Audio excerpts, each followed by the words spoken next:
do that, I want to share with you 3 vignettes, if you may. The first is of an individual who we fondly know as Dr. Martin Luther King Jr. But before he became the icon with the I Have a Dream speech and national holidays and the face and the voice of the civil rights movement, Martin Luther King at 19 was a junior at Morehouse College. Very conflicted about what he wanted to do with his life. He did not want to become a minister because his family, there was a tradition, the father, grandfather, uncles were all ministers. And so he was trying to figure out who he wanted to be. In the middle of his conflict of sorts, an individual by the name of Richard Mays happened to have a conversation with him. He was a professor at the time at Morehouse and told him, I feel like you have a calling on your life and there's something special about you. You have this ability to speak to people and connect, and you're not preachy, but people can still relate to you, Christian or otherwise. And so that was basically how he decided to go to seminary school and became Dr. King, the minister. And of course, as they say, the rest is history. He became the civil rights leader that we all know him as. But I keep thinking to myself, what if Richard Mays never had that conversation with him?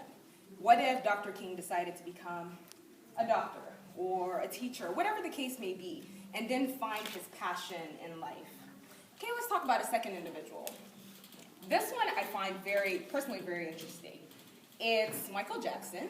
We all fancy him the greatest entertainer that ever lived. I know I think that way. There might be some different people who feel the Justin Biebers of the world are the greatest, but that's a story for another day. But before Michael Jackson became Michael Jackson, in 1982, Motown was celebrating their 25th anniversary, and he was conflicted about what to do. Did he want to perform one of the Jackson 5 classics, or at the time do his new song, Billie Jean? And a choreographer had a conversation with him and told him, why not do Billie Jean? And so they were trying to figure out what dance to do. They're watching through videos. His choreographer is showing him old videos, and they catch a short video of an old gentleman from the South doing the moonwalk, but a much slower, less intense version of the moonwalk. Not the moonwalk as we know it today, just a few steps and stops. And his choreographer told him, this is the winner. This is the dance that you're going to do. It's going to put you on the map, and you're going to become a cultural icon. He did not want to do the dance. I was watching a video just about his life, MJ's life that is, and his choreographer said literally till he got on stage, they were arguing back and forth. To moonwalk or not to moonwalk. Of course, as we all know, he did the dance. It became a global craze, truly, and even until today, you go to Sunset Boulevard and everybody's doing the dance somewhere. But I still think to myself, what if that choreographer hoarded that video and never shared that information with him? Finally, we have Dr. Maya Angelou. At the age of 8, she was molested by a family member. And for 6 years, she literally did not talk at all. She literally became mute because she was so afraid and traumatized by the experience. A neighbor of hers happened to take her to a library and started reading Shakespeare out to her. And would tell her, just read it back to me. Did this with her for 6 months until she finally read Shakespeare back to her. And literally, that's how she found her voice, written and spoken. And I think to myself, what if that neighbor never took her to the library, or didn't have the patience to take her for the duration of 6 months until she finally spoke?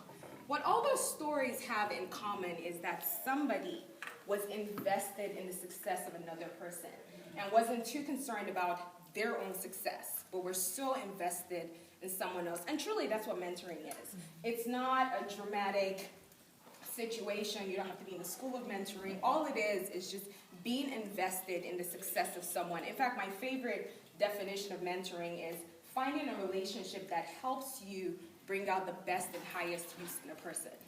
Now, there are 3 forms of mentoring that are most commonly thought about. The first is traditional mentoring. This is the one-on-one where you have an obvious leader and an obvious follower, and you're watching and just learning from that person. Traditional mentoring. Second is peer mentoring. This one, most of us, we don't think of it as mentoring because it's almost intuitive. This is someone who you learn from, you bounce ideas off of. There's no overt leader. Usually this happens in like collegiate settings where there's just a colleague that you vibe off of. And then finally, my favorite form of mentoring is reverse mentoring. This one we don't think about at all. This is where the person who is younger and less experienced is actually the teacher. The problem with this, however, is that the more experienced person usually is not trying to learn. And so most times, we miss that opportunity for reverse mentoring. Now, I told us that I wanted to challenge us before I get out of here. And here's the challenge. Ena Leadership Toastmasters has been around for coming on 5 years. We've had a great run. We've been President Distinguished and Perfect 10 all the way since then. But here's the thing. I've seen clubs who started so strong and fall off. The difference between clubs that keep getting stronger and better over time is that somehow the entirety of the club has learned the art of mentoring, whether it's traditional one-on-one mentoring, or peer mentoring, or reverse mentoring.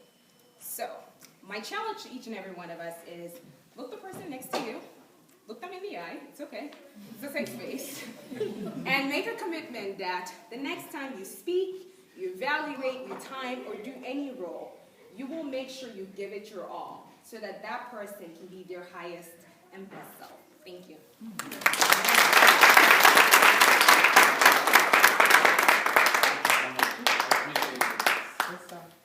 All right, so, I mean,